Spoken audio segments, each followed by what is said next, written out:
Passover. The Lord spoke to Moses and Aaron in the land of Egypt, "This month will be the first month of the year for you. Both of you are to tell the whole community of Israel, on the 10th day of this month each man must get one lamb. It is for the people in his house. There may not be enough people in his house to eat a whole lamb. Then he must share it with his closest neighbor.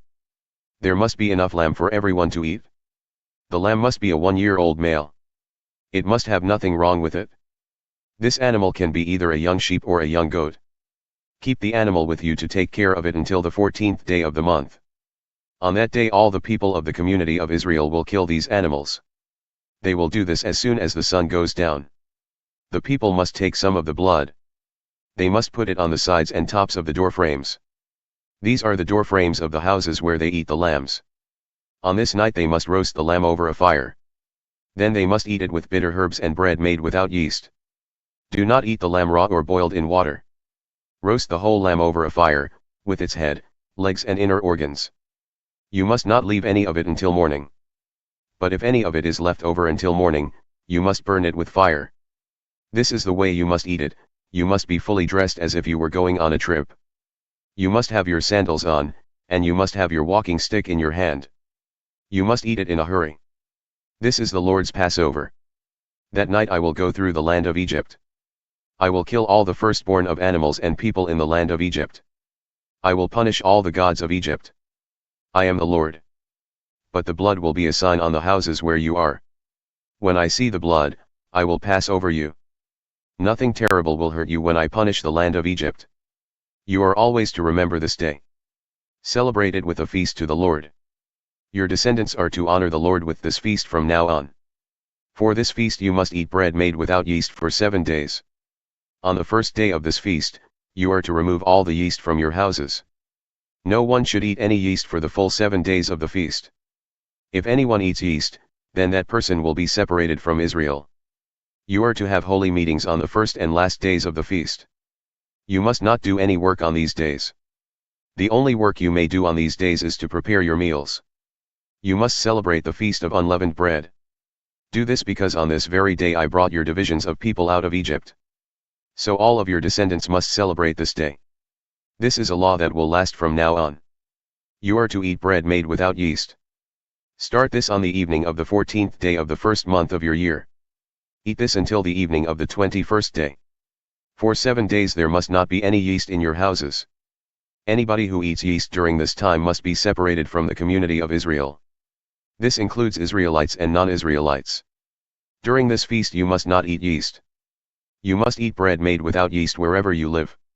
Then Moses called all the elders of Israel together. He told them, "Get the animals for your families. Kill the animals for the Passover. Take a branch of the hyssop plant and dip it into the bowl filled with blood.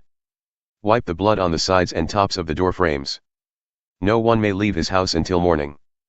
The Lord will go through Egypt to kill the Egyptians. He will see the blood on the sides and tops of the doorframes. Then the Lord will pass over that house. He will not let the one who brings death come into your houses and kill you. You must keep this command. This law is for you and your descendants from now on.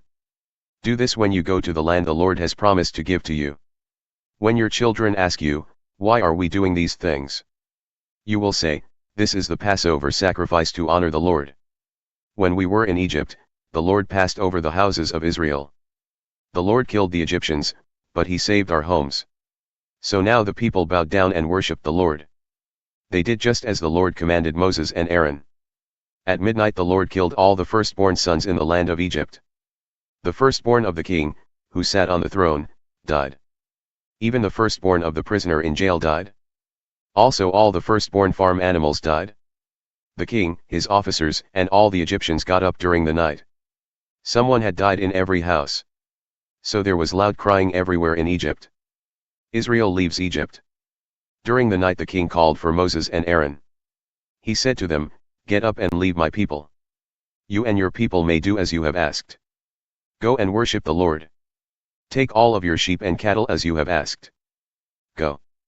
And also bless me." The Egyptians also asked the Israelites to hurry and leave. They said, "If you don't leave, we will all die." The people of Israel took their dough before the yeast was added. They wrapped the bowls for making dough in clothing and carried them on their shoulders. The people of Israel did what Moses told them to do. They asked their Egyptian neighbors for things made of silver and gold and for clothing. The Lord caused the Egyptians to think well of the Israelites. So the Israelites took rich gifts from the Egyptians. The Israelites traveled from Ramses to Sukkah. There were about 600,000 men walking. This does not include the women and children. Many other people who were not Israelites went with them. A large number of sheep, goats, and cattle went with them. The Israelites used the dough they had brought out of Egypt. They baked loaves of bread without yeast. The dough had no yeast in it because they had been rushed out of Egypt. So they had no time to get food ready for their trip. The people of Israel had lived in Egypt for 430 years. On the day the 430 years ended, the Lord's divisions of people left Egypt. That night the Lord kept watch to bring them out of Egypt. So on this same night the Israelites are to keep watch. They are to do this to honor the Lord from now on. The Lord told Moses and Aaron, "Here are the rules for Passover, no foreigner is to eat the Passover. Suppose a person buys a slave and circumcises him. Then the slave may eat the Passover. But no one who lives for a short time in your country may eat it. No hired worker may eat it. The meal must be eaten inside the house. None of the meat is to be taken outside the house. Don't break any of the bones. The whole community of Israel must take part in this feast. A foreigner who lives with you may share in the Lord's Passover. But first all the males in his house must be circumcised. Then, since he will be like a citizen of Israel, he may share in the meal. But a man who is not circumcised may not eat the Passover meal." The same rules apply to an Israelite born in the country. And they apply to a foreigner living there. So all the Israelites did just as the Lord had commanded Moses and Aaron. Then on that same day, the Lord led the Israelites out of Egypt. The people left by divisions. The law of the firstborn. Then the Lord said to Moses, "Give every firstborn male to me. Every firstborn male among the Israelites belongs to me, whether human or animal." Moses said to the people, "Remember this day, the day you left Egypt. You were slaves in that land. The Lord with his great power brought you out of it.